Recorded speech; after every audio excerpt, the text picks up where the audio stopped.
Hello दोस्तों, नमस्कार, जय हिंद। कैसे हो आप सब। मैं विवेक उपाध्याय यूपी पुलिस और एसएससी जीडी दोनों में सिलेक्टेड हूँ।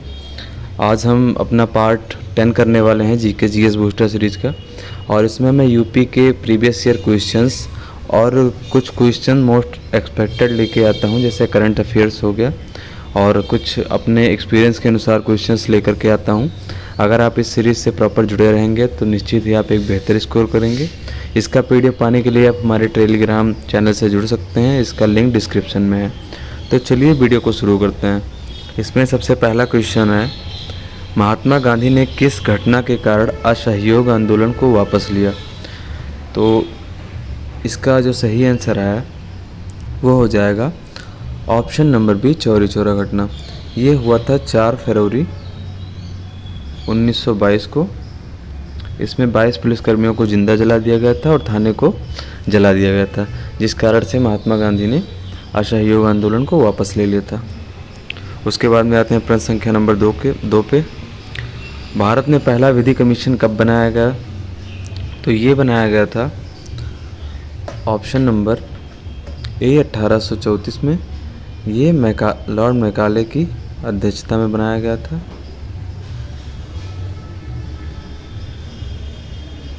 उसके बाद में आते हैं प्रश्न संख्या नंबर 3। निम्न में से कौन भारत का प्रथम गवर्नर जनरल था। तो जो भारत का प्रथम गवर्नर जनरल था वो था विलियम बेंटिक, और अगर बंगाल का प्रथम गवर्नर जनरल पूछा जाए तो वो था वारेन हेस्टिंग्स, और ये बेंटिक थे भारत के प्रथम गवर्नर जनरल। उसके बाद में फिर हम आते हैं प्रश्न संख्या नंबर 4। स्थायी बंदोबस्त व्यवस्था को लागू किसने किया। तो इसका जो सही आंसर है वो हो जाएगा ऑप्शन नंबर 1, कार्नवालिस। उसके बाद में हम आते हैं प्रश्न संख्या नंबर 5। भारत में प्रकाशित प्रथम समाचार पत्र का नाम क्या था। इसका जो सही आंसर है वो हो जाएगा option number C, Bengal gazette. और ये समाचार पत्र का प्रकाशन किसने किया था। ये जेम्स अगस्त हिक्की ने किया था।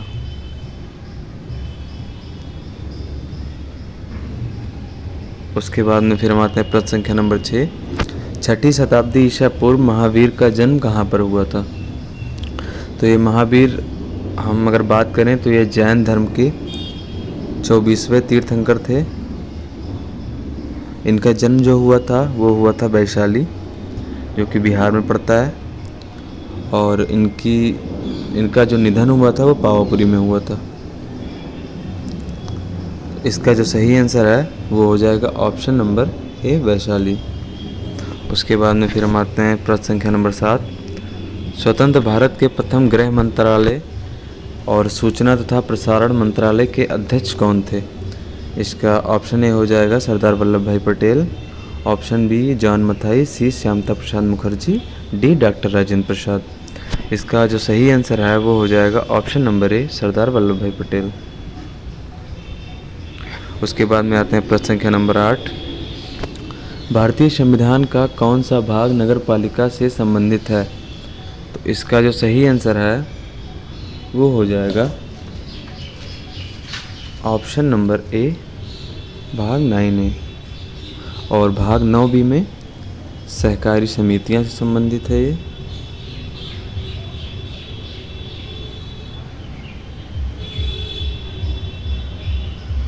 और ये भाग 6 है, ये 4 राज्यों से संबंधित है, असम, त्रिपुरा, मेघालय, मिजोरम से। और भाग 4 ये जो है ये मूल कर्तव्य से संबंधित है। उसके बाद में आते हैं प्रश्न संख्या नंबर 9। भारत के नियंत्रक एवं महालेखा परीक्षक की नियुक्ति भारतीय संविधान के किस अनुच्छेद के अंतर्गत की जाती है। इसका जो सही आंसर है वो हो जाएगा ऑप्शन नंबर बी, अनुच्छेद 148। उसके बाद में हम आते हैं प्रश्न संख्या नंबर 10। राष्ट्रपति लोकसभा को किस अनुच्छेद के अंतर्गत भंग कर सकता है। तो इसका जो सही आंसर है वो हो जाएगा ऑप्शन नंबर ए, अनुच्छेद 85। और अनुच्छेद 356 में है राष्ट्रपति शासन।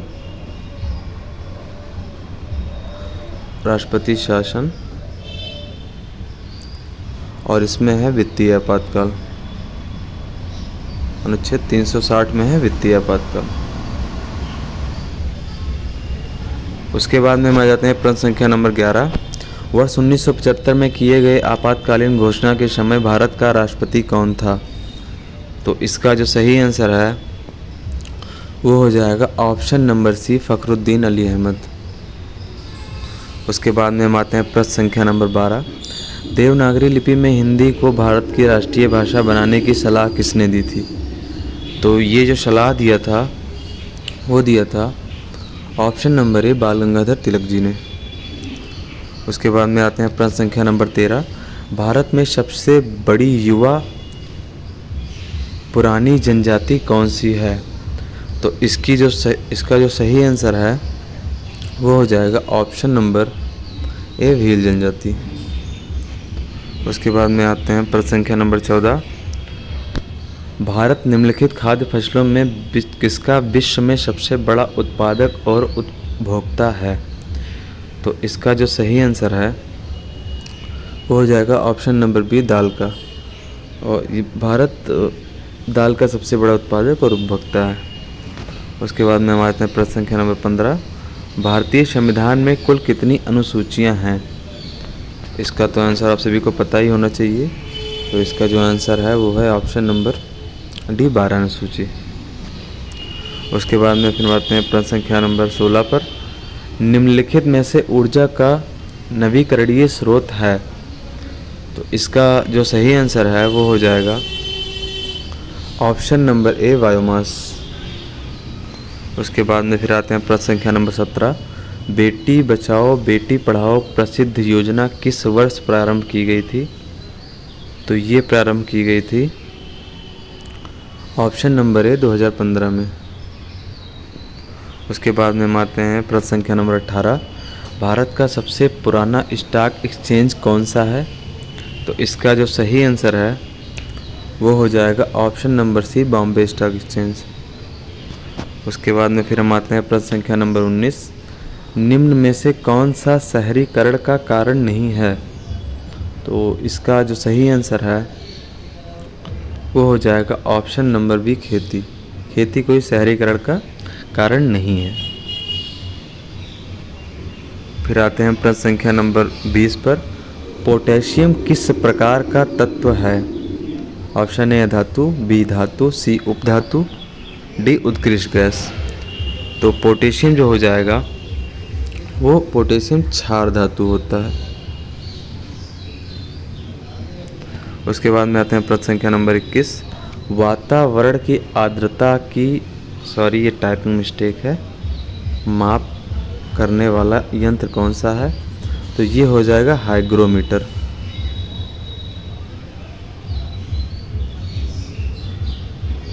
इसका जो सही आंसर बनेगा वो बनेगा हाइग्रोमीटर। और एनीमोमीटर आपको पता है, ये वायु का वेग मापने के लिए। उसके बाद में आते हैं प्रश्न संख्या नंबर 22। आनुवांशिकी के जनक कौन हैं? इसका जो सही आंसर है वो हो जाएगा option number B, Gregor Johann Mendel. Gregor Johann Mendel. उसके बाद में आते हैं प्रश्न संख्या नंबर 23। ओरिजिन ऑफ स्पीसीज पुस्तक के लेखक कौन हैं? तो इसका जो सही आंसर है वो हो जाएगा ऑप्शन नंबर बी, डार्विन। उसके बाद में फिर हम आते हैं प्रश्न संख्या नंबर 24। निम्न में से कौन सा एक ऑपरेटिंग सिस्टम नहीं है? इसके 4 ऑप्शंस हैं जिसमें से सही आंसर इसका हो जाएगा ऑप्शन नंबर डी, GML। बाकी ये यूनिक्स हो गया, MS-DOS हो गया, लिनक्स हो गया, ये सब एक ऑपरेटिंग सिस्टम है। बाकी GML कोई ऑपरेटिंग सिस्टम नहीं है। उसके बाद में फिर आता है प्रश्न संख्या नंबर 25। निम्न में से कौन सा एक इंटरनेट प्रोटोकॉल नहीं है? तो इसका जो सही आंसर है वो हो जाएगा ऑप्शन नंबर सी, STP। बाकी इसमें इंटरनेट प्रोटोकॉल HTTP है, FTP है, IP भी है। बाकी STP कोई इंटरनेट प्रोटोकॉल नहीं है। फिर आते हैं हम इकोसिस्टम, पारिस्थितिकी तंत्र शब्द के खोजकर्ता कौन हैं? तो इसका जो सही आंसर है वो हो जाएगा ऑप्शन नंबर ए, आर्थर टेंसले। आर्थर टेंसले इसका जो सही आंसर हो जाएगा। उसके बाद में हम आते हैं प्रश्न संख्या नंबर 27 पर। राष्ट्रीय हरित प्राधिकरण का गठन कब हुआ? इसके 4 ऑप्शंस हैं, ए 2010, बी 2012, सी 2015, डी 2014। इसका जो सही आंसर है वो हो जाएगा ऑप्शन नंबर ए 2010। एनजीटी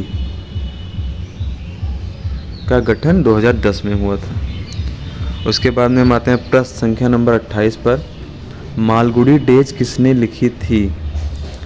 तो इसका जो सही आंसर है वो हो जाएगा option number B, Arundhati Roy, sorry option number B, R K Narayan. उसके बाद में फिर आता है प्रश्न संख्या नंबर 29। शांति के लिए नोबेल पुरस्कार जीतने वाली पहली भारतीय महिला कौन थी? तो इसका जो सही आंसर है वो हो जाएगा option number C, Mother Teresa. उसके बाद में फिर आता है प्रश्न संख्या नंबर 30। उत्तर प्रदेश का सर्वाधिक पूर्वी जिला या नगर कौन सा है? तो इसका सही आंसर हो जाएगा ऑप्शन नंबर ए, बलिया। उसके बाद में फिर आता है प्रश्न संख्या नंबर 31। नवाबगंज पक्षी अभयारण्य कहाँ पर स्थित है? इसका जो सही आंसर है वो हो जाएगा ऑप्शन नंबर ए, उन्नाव। उसके बाद में आता है प्रश्न संख्या नंबर 32। सुरहा ताल निम्न में से कौन सा झील है? तो फिर आता है प्रश्न संख्या नंबर 32। सुरहा ताल निम्न में से कौन सा झील है? तो इसका सही आंसर जो हो जाएगा वो हो जाएगा ऑप्शन नंबर बी, ये गोखो झील है। और ये कहाँ पर है? ये यूपी के बलिया ज़िले में है। उसके बाद में फिर आता है प्रश्न संख्या नंबर 33। उत्तर प्रदेश में कितनी आईआईटी कॉलेज हैं? तो ऑप्शन नंबर ए, 2 हो जाएगा। ये है एक आईआईटी कानपुर और एक आईआईटी वाराणसी। 2 आईआईटी हैं अपने यूपी में। उसके बाद में फिर आता है प्रश्न संख्या नंबर 33। क्योटो प्रोटोकॉल किससे संबंधित है? ऑप्शन ए, व्यापार, ऑप्शन बी, जलवायु परिवर्तन, ऑप्शन सी, सुरक्षा, ऑप्शन डी, प्रत्यार्पण। तो इसका जो सही आंसर बनेगा वो हो जाएगा ऑप्शन नंबर बी, जलवायु परिवर्तन से संबंधित है। के बाद में प्रश्न संख्या नंबर 34। ओजोन क्षति मुख्यतः किस गैस से होती है? इसका जो सही आंसर है वो हो जाएगा option number B, chlorofluorocarbon, CFC। उसके बाद में फिर आता है प्रश्न संख्या नंबर 35। अंधा युग नाटक का रचनाकार कौन है? इसका जो सही आंसर है वो हो जाएगा option number A, Dharamvir Bharati. उसके बाद में आता है प्रश्न संख्या नंबर 35। किताबुल हिंद किसकी रचना है? तो इसका जो सही आंसर है वो हो जाएगा ऑप्शन नंबर सी, अलबर्नी की। उसके बाद में आता है प्रश्न संख्या नंबर 36। निम्नलिखित में से किस नदी को तिब्बत में ये टाइपिंग मिस्टेक है, तिब्बत में शांगपो और बांग्लादेश में जमुना कहा जाता है? तो इसका सही आंसर बनेगा वो हो जाएगा ऑप्शन नंबर ए, ब्रह्मपुत्र। उसके बाद में फिर आते हैं प्रश्न संख्या नंबर 37। आज़ाद हिंद फौज 1942 में किसने बनाया? तो इसका जो सही आंसर है वो हो जाएगा option number B, Mohan Singh ने। उसके बाद में आते हैं प्रश्न संख्या नंबर 38 पर। हाल ही में चर्चा में रहे गंगा एक्सप्रेस वे की लंबाई कितनी है? तो इसका सही आंसर हो जाएगा ऑप्शन नंबर बी, 594। और ये काफ़ी इम्पोर्टेंट क्वेश्चन है परीक्षा के दृष्टिकोण से। ये हरदोई ज़िले में बनाया गया है और ये मेरठ से प्रयागराज के लिए बनाया गया है। उसके बाद में आते हैं प्रश्न संख्या नंबर 39। हाल ही में नीति आयोग का उपाध्यक्ष किसे नियुक्त किया गया है? इसका जो सही आंसर है वो हो जाएगा option number B, Ashok Kumar Lahiri को। उसके बाद में आते हैं प्रश्न संख्या नंबर 40। निम्न में से किस राज्य के शेखा झील पक्षी अभ्यारण्य को 99वां रामसर स्थल चुना गया है? ये भी काफ़ी इम्पोर्टेंट क्वेश्चन है। इसका जो सही आंसर है वो हो जाएगा ऑप्शन नंबर ए यूपी, और ये शेखा झील है अलीगढ़ में। इसको अभी 99वां रामसर स्थल चुना गया है। उसके बाद में आता है प्रश्न संख्या नंबर 41। कथक नृत्य किस राज्य में होता है? इसका आंसर जो है आप लोग मुझे कमेंट में दीजिएगा, और वीडियो पसंद आई हो तो वीडियो को लाइक, कमेंट, शेयर और सब्सक्राइब ज़रूर कीजिएगा। और आप PDF के लिए हमारे टेलीग्राम चैनल से जुड़ सकते हैं। और ये क्वेश्चन ढूंढने में काफ़ी वक्त लगता है, तो कृपया एक लाइक, कमेंट, शेयर ज़रूर कीजिएगा। चलिए मिलते हैं आपसे नेक्स्ट वीडियो में कोई नया टॉपिक या कुछ नए प्रीवियस ईयर क्वेश्चंस लेकर के। बाकी जय हिंद, जय भारत।